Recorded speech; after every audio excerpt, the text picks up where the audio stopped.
भगवान श्री कृष्ण ने शरद पूर्णिमा की संध्या में बंसी बट पर जाकर के अपनी बांसुरी को संभाला और बांसुरी से कहा कि देखो हे बांसुरी, आज मेरे मिलन के लिए जो जीव व्याकुल हैं उनको बुलाओ।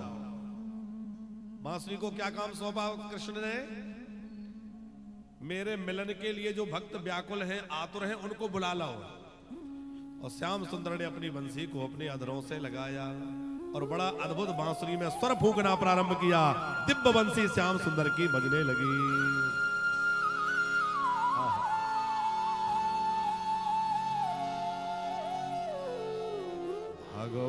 भगवान पिता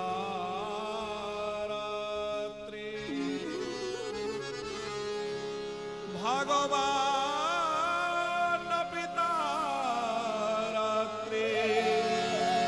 शरदोत फुल्ल मल्लिका ईक्षरन्तु मनश्चक्रे योग माया मुपास्त्रता योग माया मुपास्त्रता। भगवान श्री कृष्ण ने उन रात्रियों को देखकर, वृंदावन के उस अद्भुत सौंदर्य को देख करके, चारों ओर बड़े सुंदर वृक्ष, सघन वृक्षावली, कहीं मोर नाच रहे हैं, पुष्पों पे भ्रौरे गुंजन कर रहे हैं, पक्षी कलरव कर रहे हैं, सरोवरों में कमल खिले हैं। उस दिव्य स्वरूप को देखकर श्याम सुंदर मुग्ध हो गए और वीक्षरन्तु मनश्चक्रे, उनका मन प्रसन्न हो गया। देखो भगवान को मन नहीं है, भगवान अमना है, पर अपने भक्तों के लिए भगवान मन धारण कर लेते हैं। भगवान ने भी मन को ग्रहण कर लिया, योग माया का आश्रय लिया। और ये योग माया कौन है? योग माया का मतलब है श्री राधा जी। जीव का ब्रह्म से संयोग कराने वाली जो शक्ति है वो योग माया, ब्रह्म और जीव को जोड़ने वाली शक्ति का नाम है योग माया। श्याम सुंदर ने राधा जी का स्मरण किया, क्योंकि बिना राधा जी के रास कैसे संभव है?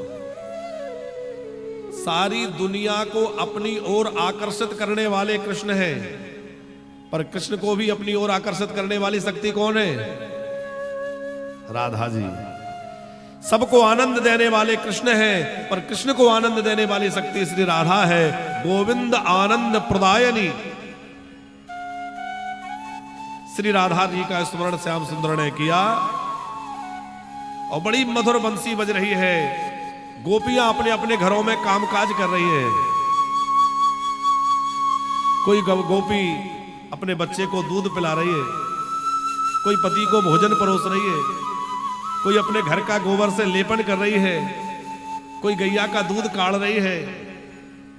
और सुखदेव जी कहते हैं वो बांसुरी उन गोपियों के कानों में गई। जैसे ही बांसुरी को सुना तो वो गोपियां इतनी व्याकुल हो गई, कृष्ण मिलन के लिए जो कुछ कार्य कर रही थी वो छूट गया। उनका चित्त कृष्ण की ओर खिंच गया। उनका मन तो सदा कृष्ण में लगा रहता है, पर आज उन्होंने अपने प्रेम को जो छुपा रखा था वो प्रकट हो गया। अब वो अपने आप को रोक नहीं पाई, अपने कदमों को रोक नहीं सकी। जैसे ही बांसुरी सुनी तो ऐसा लगा कि श्री कृष्ण बांसुरी में हमें बुला रहे हैं। श्री कृष्ण के हृदय की कुछ वेदना, अपने भक्तों से मिलन की चाह उन गोपियों को अनुभव हुई। और सुखदेव जी कह रहे हैं, राजन निशम्य गीतम तदनंग वर्धनम व्रजस्त्रियः कृष्ण गृहीत मानसा आज किमुरन्योनमलक्षितो सयत्र कांतो जभलोल कुंडला। श्याम सुंदर की वह बांसुरी जब गोपियों के कर्णरंध्रों में पड़ी, उनका चित्त कृष्ण की ओर ही सदा लगा रहता है। वह अब उनके बस में नहीं रहा। मन का भय, संकोच, धैर्य, मर्यादा नष्ट हो गई। और वह गोपियां जैसी थी उसी अवस्था में कृष्ण से मिलन के लिए दौड़ पड़ी। अब गोपियों की स्थिति क्या थी कि दुहियंत्यो भी काश्चिद, कोई गौदोहन कर रही थी। अब वो दोहनी का पात्र कहां गिर गया, बछड़ा खोलना भूल गई, दौड़ पड़ी। कोई अपना श्रृंगार कर रही थी, एक आंख में काजल लगा लिया, दूसरे में लगाना ही भूल गई, जैसे ही बांसुरी सुनी ऐसे ही दौड़ पड़ी।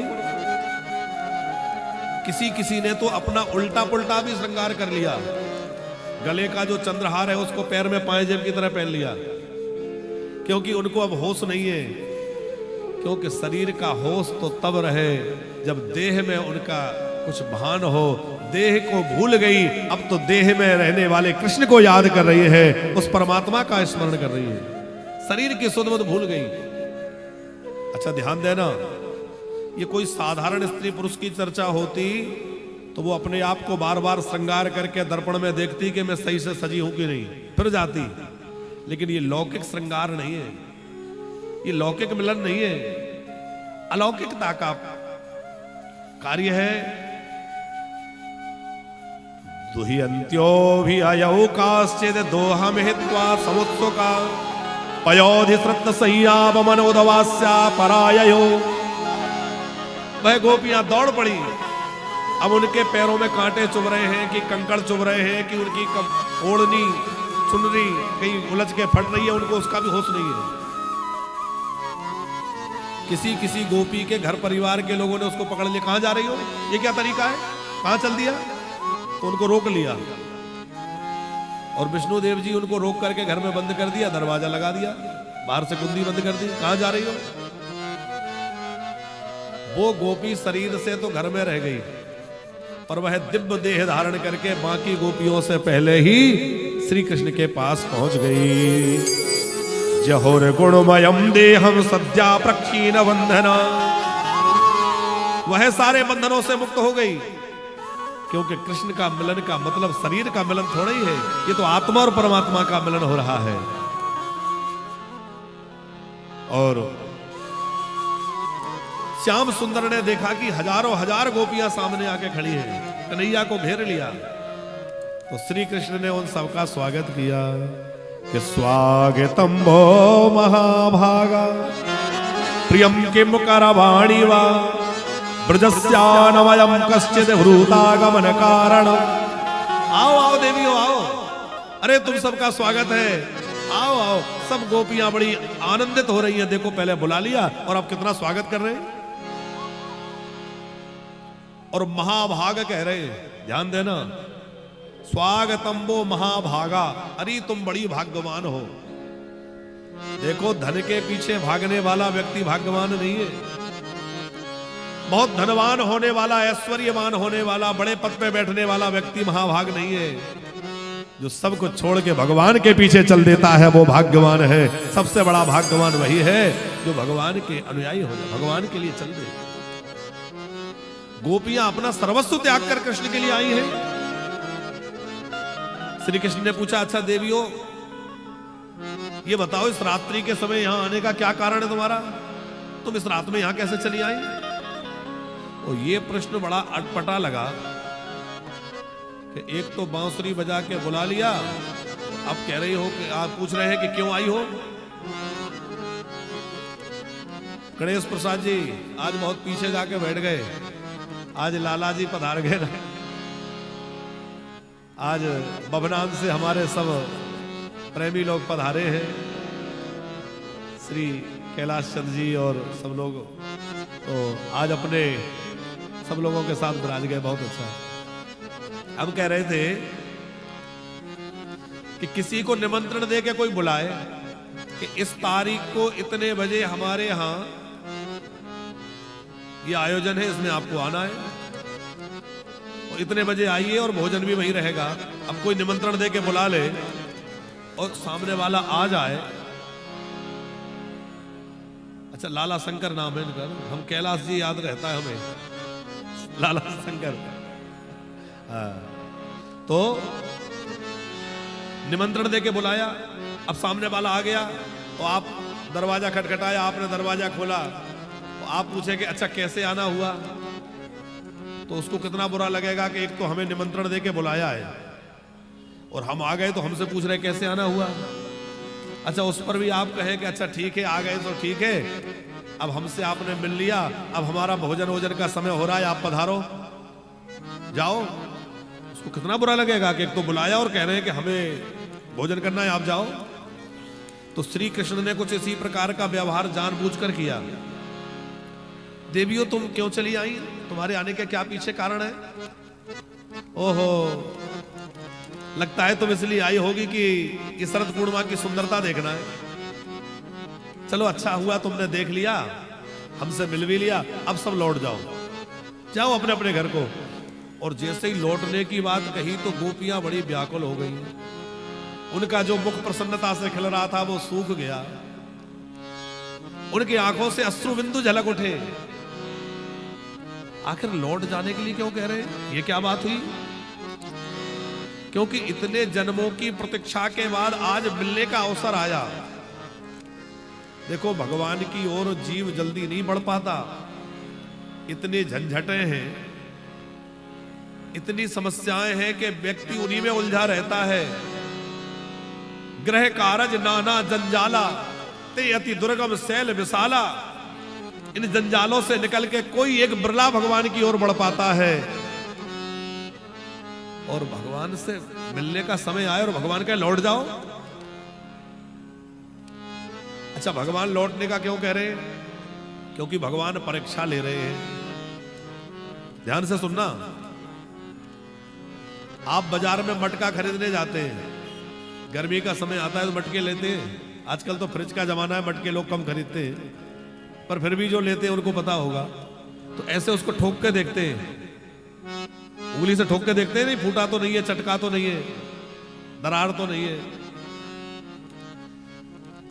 आप 100-200 रुपए का मटका खरीदने जाओ, उसको ठोक बजा के देखते हो, और भगवान के दरबार में जाओगे तो क्या भगवान ठोक बजा के नहीं देखेंगे कि कैसा है, बढ़िया मजबूत है कि नहीं है, पक्का चेला है कि नहीं है?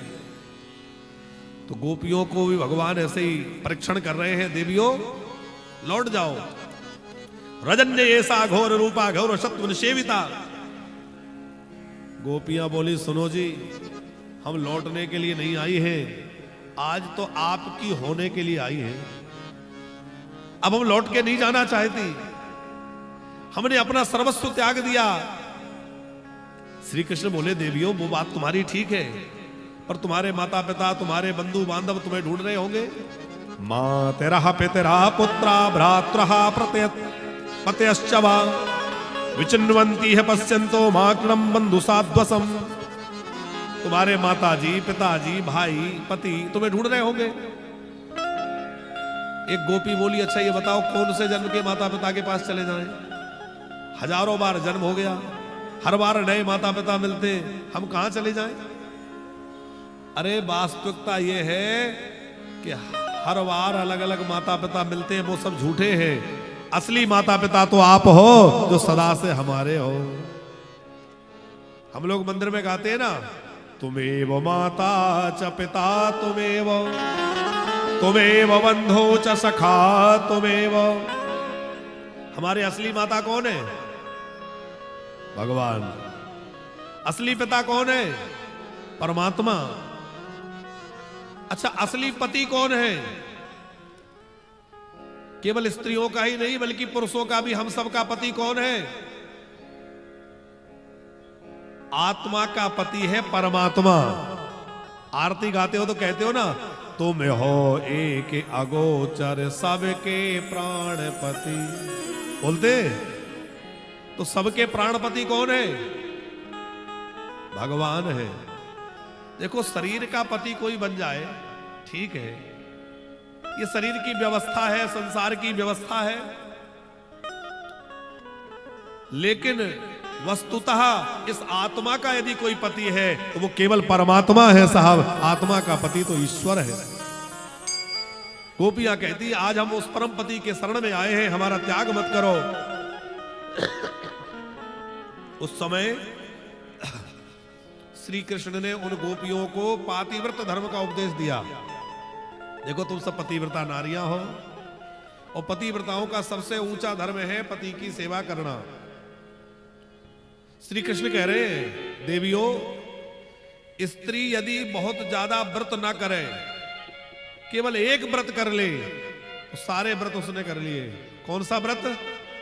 पातिव्रत, पतिव्रता धर्म का पालन। स्त्री तीर्थ यात्रा न कर पाए कोई आवश्यकता नहीं है, केवल वो अपने पति का चरणामृत पान कर ले, उसको सारे तीर्थों का फल पति के चरणामृत से प्राप्त हो जाता है। पति की आज्ञा ही उसको सर्वोपरि सब शास्त्रों का सार है। पति कैसा भी हो, किसी स्त्री का पति भाग्य से ऐसा हो जो स्वभाव से अच्छा ना हो, झगड़ालू हो, भाग्यहीन हो, निर्धन हो, बूढ़ा हो, रोगी हो, धनहीन हो, ऐसे भी पति का त्याग और अपमान स्त्री को नहीं करना चाहिए। दुस्सीलो दुर्भगो वृद्धो जड़ोरोग्य धनोपि वा पति स्त्रीभिर्नहातव्यो लोकेषुभिर्पातके।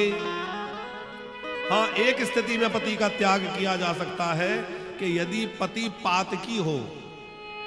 पातकी का मतलब है भगवान से विमुख हो, क्योंकि सूरदास बाबा कहते हैं तजोरे मन कि तजोरे मन हरि विमुखने को संग। तजोरे मन हरि विमुखने को संग, जाके संग कुमति मति उपजे।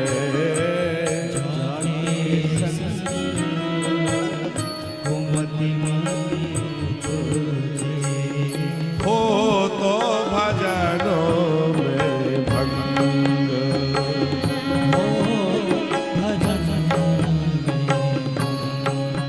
तजोरे मन हरि विमुखने को संग।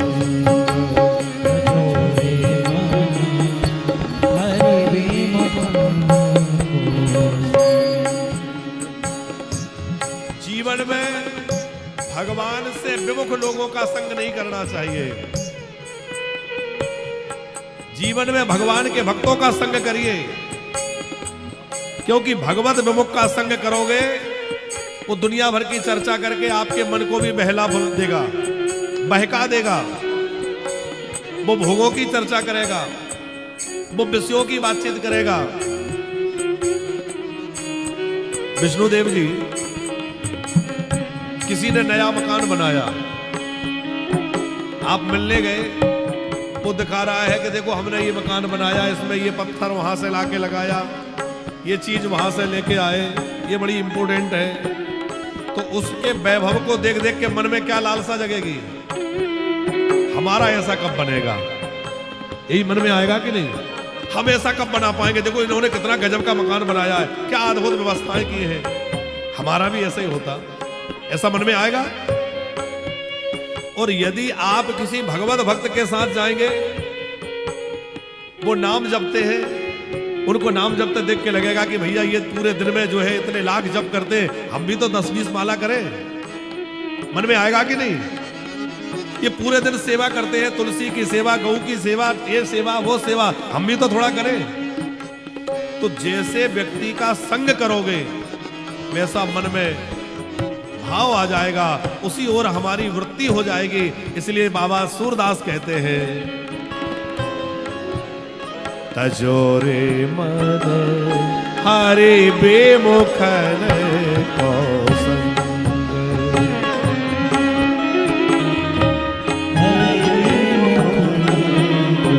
हरि विमुखने को, हरि विमुखने को।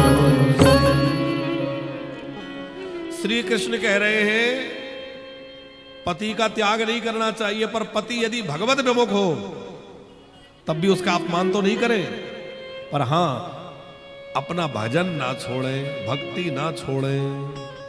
अच्छा, इसका मतलब ये मत समझ लेना भाई लोग जो बैठे हैं वो की सारी जिम्मेवारी अब इनकी है। कई लोग सोच रहे होंगे कि देखो बढ़िया कह रहे हैं महाराज जी, पति चाहे झगड़ालू हो, लड़ाकू हो, पैसा कमाए न कमाए चाहे जैसा हो, इनका धर्म है हमारी सेवा करना, तो आप लोग खूब खुश हो रहे होंगे। लेकिन एक बात ध्यान रखना, पति का धर्म क्या है इस पे भी विचार करना। स्त्रियों के लिए जितने नियम है उससे ज्यादा नियम पुरुषों के लिए है। पहली बात तो ये है, हमारे धर्मशास्त्रों ने स्त्रियों को एक बड़ी अच्छी सुविधा दे रखी है। पतिव्रता स्त्री जो है उससे यदि जीवन में कोई पाप बन जाए तो उसके पाप का आधा हिस्सा उसके पति को भोगना पड़ेगा। और पति जो भी पुण्य कर्म करता है, धर्म करता है, उस धर्म का, उस पुण्य का आधा हिस्सा पत्नी के हिस्से में चला जाता है, पत्नी के खाते में चला जाता है। पति का पाप पत्नी के पास नहीं जाता। पति जो भी पुण्य कर्म करता है उसका 50% कहां चला जाएगा? पत्नी के खाते में। और पत्नी से कोई पाप बन जाए तो उसका 50% पति के खाते में। लेकिन एक बात सावधान रहना, ये नियम केवल पतिव्रता स्त्रियों के लिए लागू होता है। जो पति वंचक है, पति को छले, उसके साथ धोखा करे, उस पर यह नियम लागू नहीं होता है। भगवान ने गोपियों को समझाया। गोपियां बोली, देखो अब तो हम अपना सर्वस्व त्याग कर आए हैं, अब हमें और किसी धर्म की आवश्यकता नहीं है। आप हमें विविध धर्मों का उपदेश दे रहे हैं, कभी स्त्री धर्म समझा रहे हैं, कभी कोई धर्म, और सर्वधर्मानुप्रत्यज्यो, हम सारे धर्मों को छोड़ के आपकी शरण में आ गए। और जब ये बात सुनी तो ठाकुर जी ने उन गोपियों को, प्रसंग तो बहुत विस्तृत है, श्री श्याम सुंदर ने बहुत समझाया। श्रवणात् दर्शनात् ध्यानान् मयि भावानुकीर्तनम नयथा सन्निकर्षेण प्रतियात् ततोग्रहात्। देवियों, मेरे कीर्तन में, मेरे स्मरण में जो आनंद आता है वो सहज सामने से मिलने में नहीं है। गोपियां बोली, अब तो कुछ भी हो जाए, हमें आपकी प्राप्ति करना है। तब श्री कृष्ण ने उन गोपियों के साथ में रास आरंभ किया। अब कृष्ण भी नाचने लगे, गोपियां भी नाचने लगी। नाचते नाचते गोपियां थक जाती हैं तो श्री कृष्ण उनके चरण दबाने लगते हैं, किसी की हवा करने लगते हैं। और गोपियां बड़े प्रेम पूर्वक श्याम सुंदर के साथ नृत्य कर रही है, हास विलास हो रहा है। गोपियों के मन में एक विचार आया, विष्णुदेव जी, गोपियां सोचने लगी कि हमारा कितना ऊंचा भाग्य है, हमारा सौभाग्य देखो कि जो अवसर देव कन्याओं को नहीं मिला, ऋषि कन्याओं को नहीं मिला, राज कन्याओं को नहीं मिला, वो हम ब्रज की गोपियों को मिला कि परमात्मा हमारे साथ नाच रहा है। और जैसे ये भाव मन में आया तो गोपियों के बीच से श्री कृष्ण अंतर ध्यान हो गए, गायब हो गए। अब गोपियां ढूंढने लगी कहां गए। अब वो यहां वहां ढूंढने लगी और ढूंढते ढूंढते उनको इतनी करुणा आई कि आंखों से आंसुओं की धारा लग गई, उनका काजल बहने लग गया। अब वो व्याकुल होकर मन में किससे पता पूछे, तो वृक्षों से पूछ रही है, अरे पीपल, तुमने कन्हैया को देखा है? बरगद, तुम तो बहुत वयोवृद्ध बड़े ऊंचे हो, तुमने देखा है क्या? दृष्टो व कश्चित् अस्वस्थ प्रक्षण ग्रोत रोमना। हे अशोक, तुम तो सबका शोक दूर करने वाले हो, क्या तुमने हमारे कृष्ण को देखा है? कभी वो वृक्षों से पता पूछ रही है। एक बोली, सुनो, इन वृक्षों से क्या पूछ रहे हो, ये तो पुरुष जाति के वृक्ष हैं, ये हमारी पीड़ा को क्या समझे। तो जो स्त्री जाति की वनस्पतियां हैं उनके पास पहुंच गई और तुलसी जी से पूछने लगी, कश्चिदिक तुलसी कल्याणी गोविंद चरण प्रिय सहत्वाली कुलैर बिभ्रद दृष्टते प्रयोज्युता। क्या तुमने हमारे अच्युत को, हमारे कृष्ण को देखा है? कहां है वो? अब गोपियां जगह जगह पूछती घूम रही है। यमुना जी के पास पहुंच गई, गुफाओं में, कंदराओं में, वृक्षों की लताओं में, वृक्षों के पीछे लताओं में सब जगह ढूंढ रही है, पर कृष्ण का कहीं कोई अता पता नहीं मिल रहा है। रोते रोते गोपियां कह रही हैं, चले क्यों गए श्याम दीवाना बना के। अरे भोला क्यों दिया श्याम अपना बना के, भोला क्यों दिया श्याम अपना बना के, अरे चले क्यों गए हमें अपना बना के,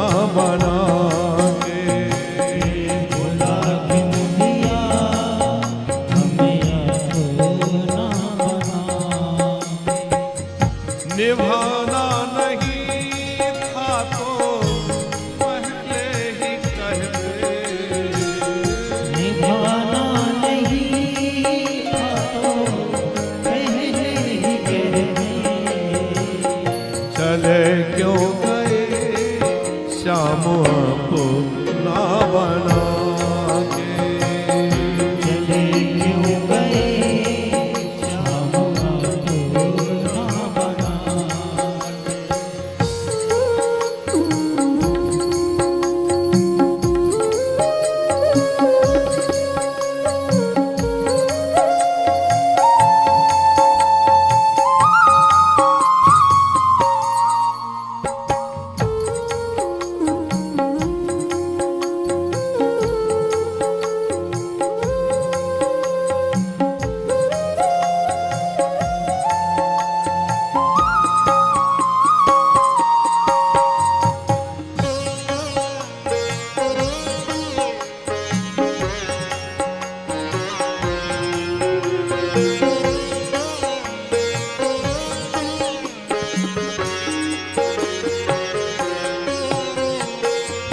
अभी मैंने तुमको निहारा नहीं है, अभी मैंने तुमको निहारा नहीं है, तुम्हारे सिवा कोई हमारा नहीं है, तुम्हारे सिवा कोई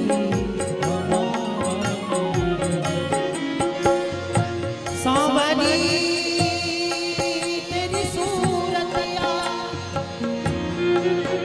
सांवरी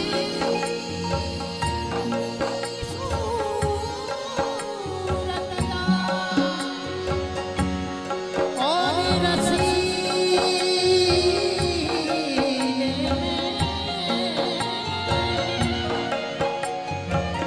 प्यारी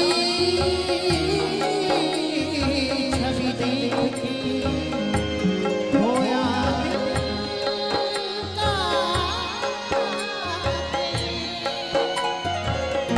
अभी मैंने तुमको निहारा नहीं है, अभी मैंने तुमको निहारा नहीं है, तुम्हारे सिवा कोई हमारा नहीं है, तुम्हारे सिवा कोई हमारा नहीं है, हो चले क्यों गए श्याम बंसी बजा के, चले क्यों गए श्याम बंसी बजा के, भोला क्यों दिया हमें अपना बना के, भोला क्यों दिया हमें अपना बना के, हो कोई श्याम सुंदर से कह दो ये जाके, कोई शाम सुंदर से कह दो ये जाके,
करके तुम दूर खड़े मुस्काने लगे, जब चाहे हुई मिलने की जरा मुख चंद्र को कैसे छुपाने लगे, मुख चंद्र को कैसे छुपाने लगे, मुख चंद्र को कैसे छुपाने लगे।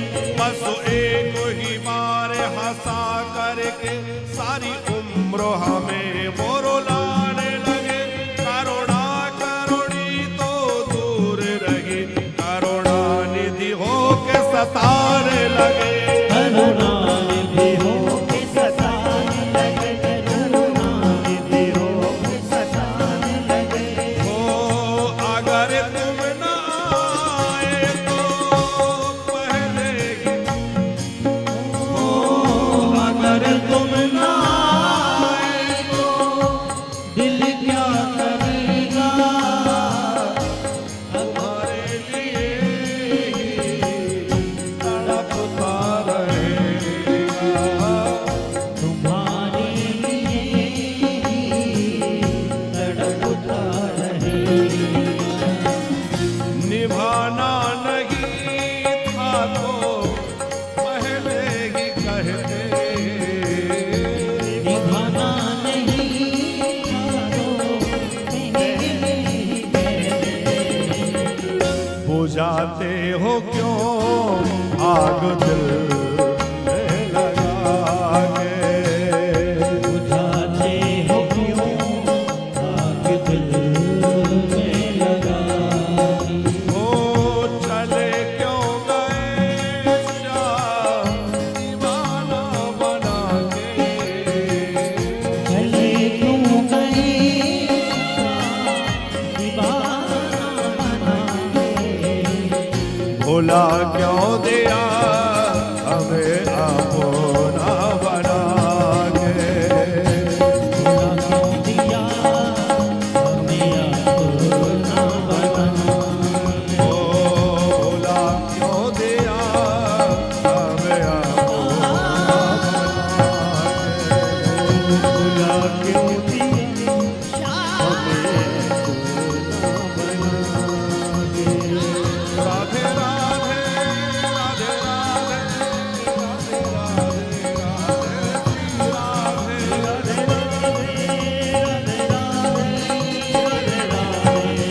राधे ओ श्यामा श्यामा श्यामा श्यामा श्यामा श्री श्यामा,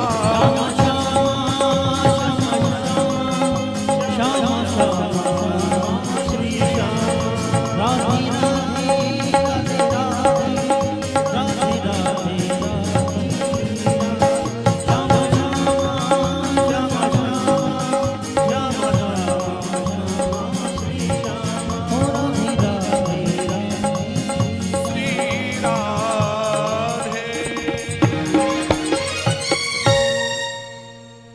गोपियों ने बड़े ब्रह व्याकुलता के साथ कृष्ण को खोजना प्रारंभ किया। जब कृष्ण का कोई अता पता नहीं मिला तो यमुना जी के पास गोपियां पहुंची, यमुना जी को प्रार्थना करी। ओ यमुना जी बड़ी करुणामयी है, जैसे हमारी किशोरी राधा रानी तो करुणा की मूर्ति है ही। एक बात ध्यान से सुनिएगा, तुलसीपुर के बड़े सुधी और बड़े अच्छे श्रोता हैं, बड़े मन से सुन रहे हैं आप लोग। जब भी वृंदावन जाना हो तो सीधा बांके बिहारी के दर्शन के लिए मत जाना। कहां जाए पहले?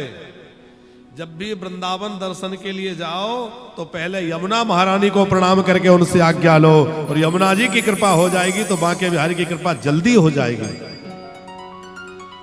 वृंदावन जब जाओ तो कुछ नियम है कि सबसे पहले आप जिस भी गाड़ी से गए हैं, ट्रेन से गए हैं, कार से गए हैं, तो जैसे ही ब्रजभूमि में प्रवेश करें, ब्रजभूमि में उतर के स्टेशन से उतरे तो स्टेशन पर, अपनी गाड़ी से जाएं तो ब्रजभूमि में प्रवेश करने पर गाड़ी से उतर के ब्रजभूमि को प्रणाम करें, ब्रजरज को प्रणाम करें, क्योंकि ब्रजरज सामान्य रज नहीं है, ब्रजरज बड़ी महत्वपूर्ण है।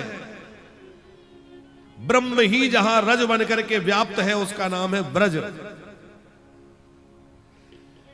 फिर ब्रजवासियों को प्रणाम करें, वहां की लता पता वृक्षों को प्रणाम करें, और वहां से फिर यमुना जी जाएं। हो सके तो यमुना जी का स्नान करें, स्नान न कर पाए तो आचमन करें, यमुना जी को प्रणाम करें, यमुना जी से आज्ञा लें, और तुलसी मैया को प्रणाम करें, क्योंकि वृंदावन का मतलब है तुलसी का वन, भक्ति का वन।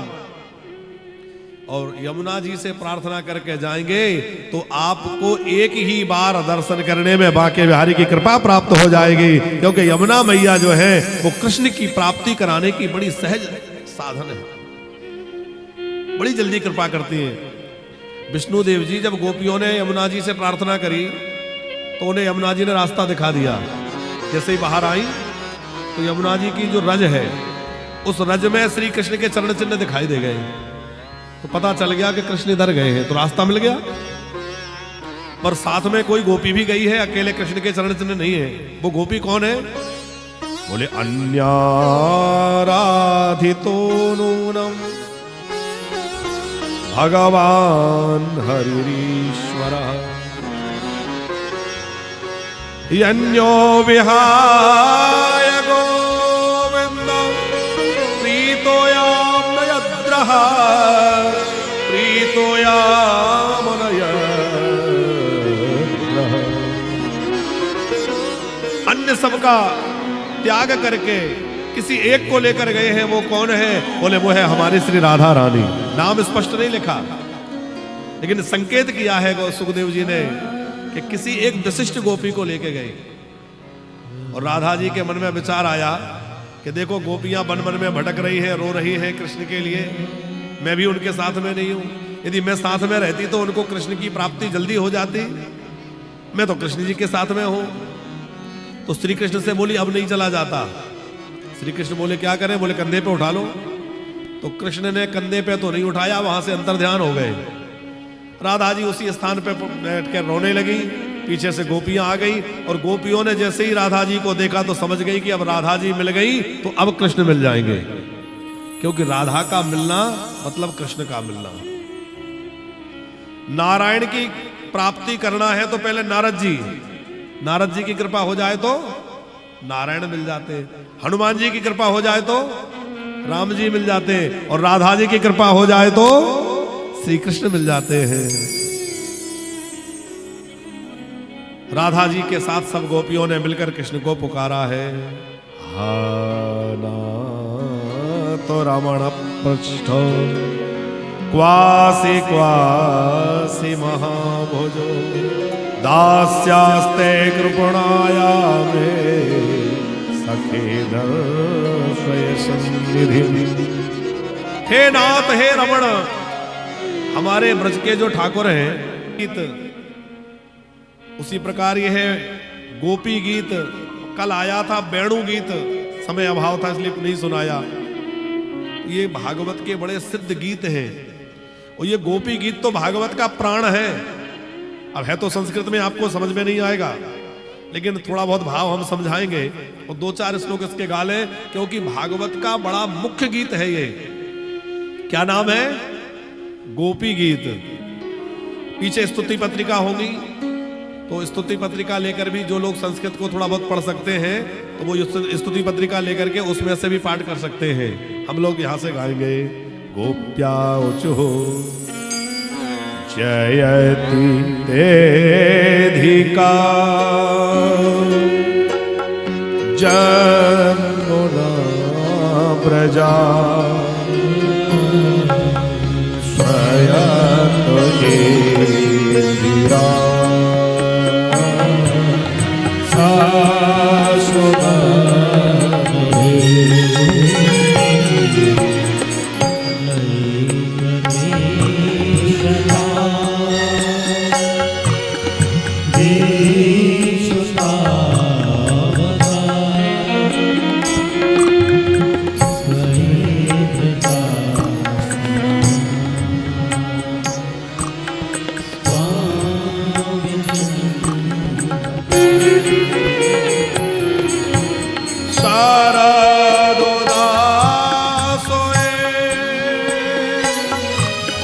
साधु जातो सा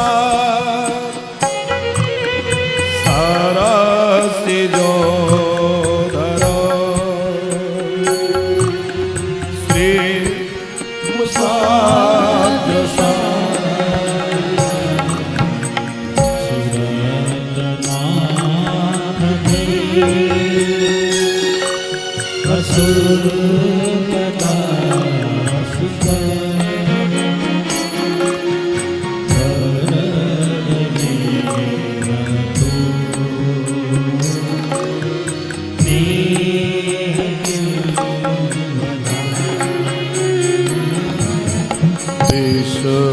जला पोया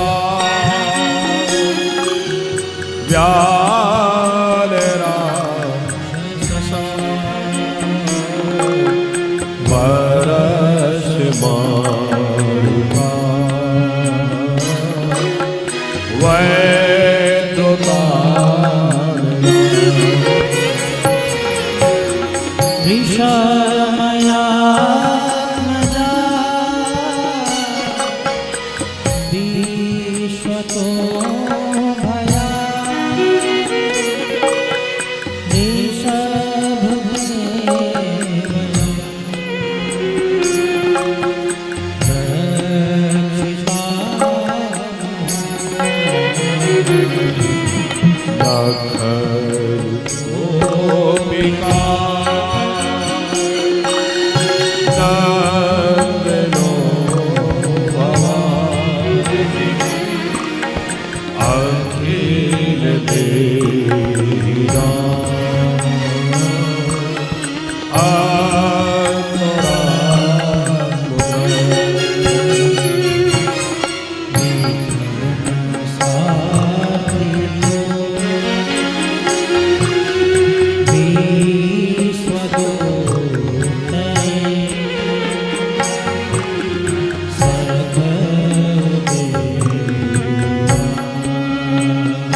अब श्लोक तो बहुत लंबा है, 19 श्लोकों का ये गीत है, पर विवाह का भी समय हो रहा है भगवान के। गोपियों ने इन गीतों के माध्यम से, इन श्लोकों के माध्यम से अपने भाव रखे और श्री कृष्ण इनकी पुकार सुनकर के प्रकट होने के लिए तत्पर हुए। गोपियां जोर जोर से रोने लगी। इति गोप्या प्रगायन्तो प्लपत्यंस चतुर्धा रुरुदुः सस्वरम राजन कृष्ण दर्शन लालसा। श्री कृष्ण के दर्शन की लालसा से जब गोपियां जोर जोर से रोने लगी तो भगवान सब कुछ सहन कर लेते पर अपने भक्तों का रोना नहीं देख पाते। भगवान गोपियों के रास मंडल में प्रकट हो गए और जैसे ही कन्हैया प्रकट हुए गोपियों ने पकड़ लिया। क्यों जी, कहां चले गए थे? कन्हैया बोले, हम कहां गए थे, हम तो तुम्हारे सबके बीच में थे, पर दिख तो रहे नहीं थे। बोले, हमने भी एक ओढ़नी ओढ़ ली थी। पर भगवान, अभी तक रास हुआ था, अब महारास। अब तो असंख्य गोपियां एक साथ जब नाचेंगी तो उनकी पायल, ठाकुर जी की बांसुरी, मृदंग आदि बजने लगे, बड़ी सुंदर ध्वनि होने लगी। और भगवान भोले बाबा भी दौड़ के आ गए गोपी बन के। और जैसे ही भोले बाबा पहले तो ऐसे ही प्रवेश कर रहे थे, बोले ऐसे नहीं, गोपी बनो। तो भोले बाबा ने बड़ी सुंदर साड़ी पहन ली और लहंगा पहन लिया। और भोले बाबा भी गोपी बन गए और गोपी बन के प्रवेश हुआ। तो हम लोग भी उस रास का दर्शन करें और रास का दर्शन करने के बाद विवाह उत्सव की ओर चलेंगे। बोले रास बिहारी भगवान की।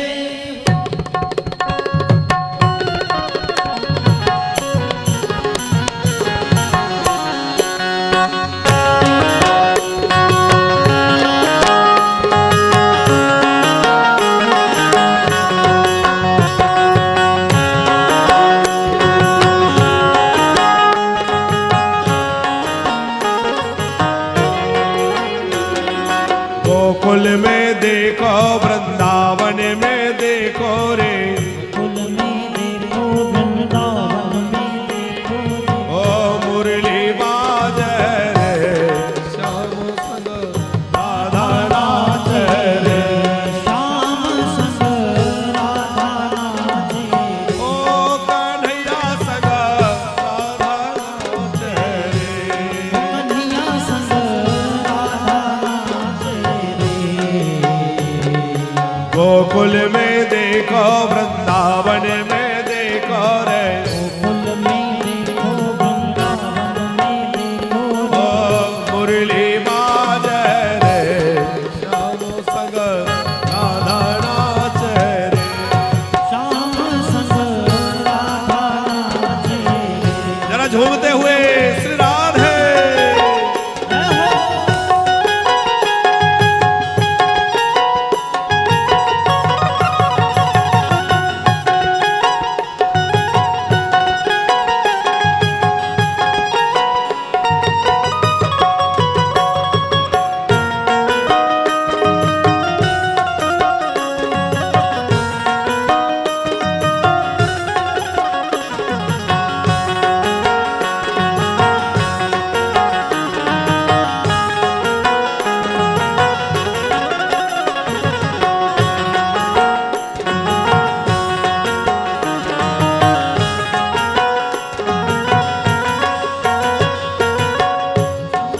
नाचे राधा रानी सुन के मीठी मुरलिया हो, छम छम नाचे राधा रानी सुन के मीठी मुरलिया हो, श्याम छवि पर सब बलिहारी गोपी ग्वाल और गैया हो, श्याम छवि पर सब बलिहारी गोपी ग्वाल और गैया, सरर सरर चाले रे मधुरी गुरवैया रे, सरर सरर चाले रे मधुरी गुरवैया रे, मेघा बरसे श्याम संग राधा नाचे रे, कन्हैया संग राधा नाचे रे, कुल में देखो वृंदावन में देखो रे, मुरली बाजे श्याम संग राधा नाचे रे, निर्मला संग राधा नाचे रे।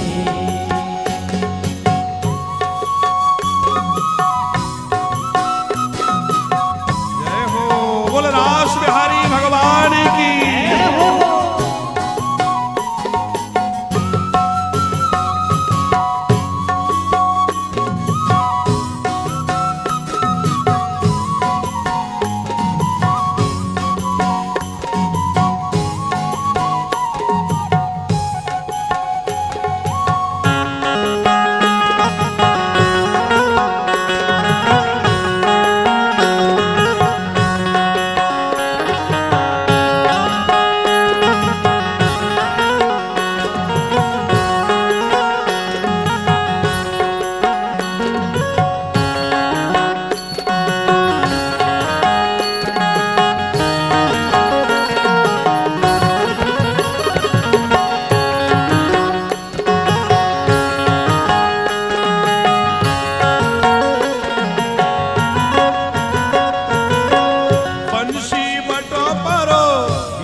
ग्वाल और गैया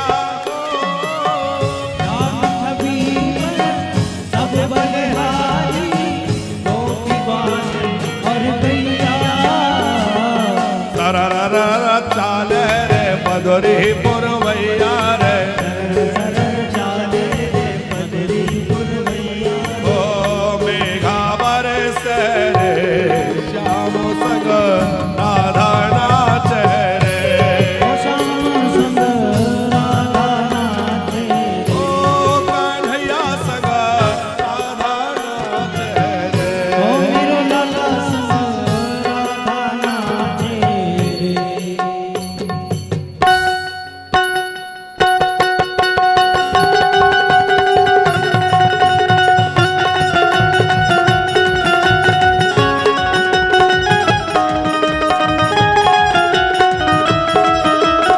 जय हो बलराम बिहारी भगवान की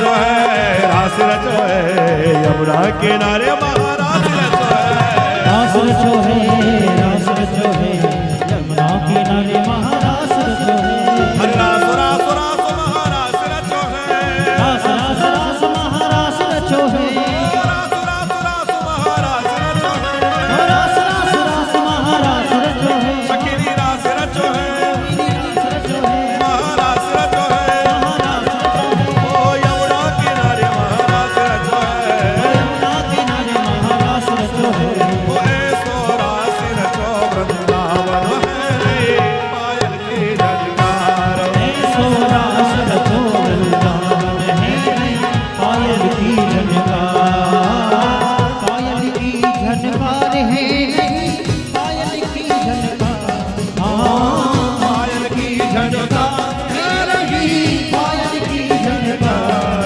ऐसो जय हो ऐसो रास रचो है पायल की झनकार ऐसो रास रचो वृंदावन है पायल की झनकार जय हो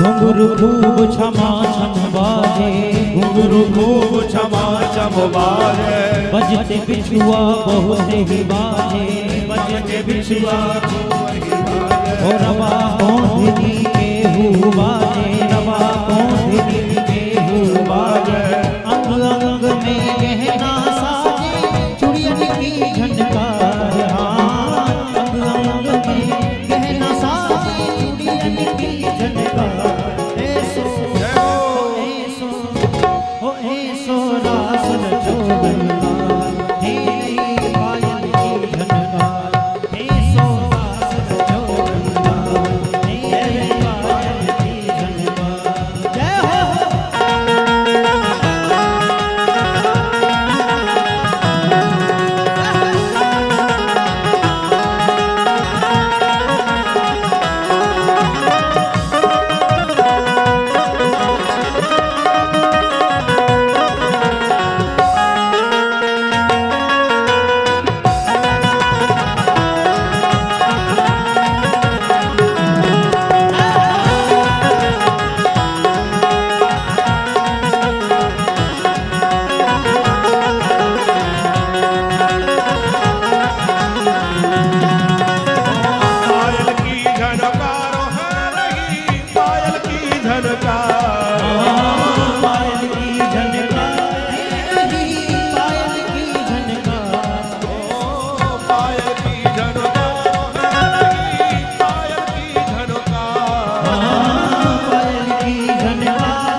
राधे राधे हो वृंदावन में, हो बरसाने में, गिरि गोवर्धन महाराज में, तुलसीपुर में, भागवत में, हो राधे राधे हो राधे राधे राधे राधे राधे राधे राधे राधे राधे राधे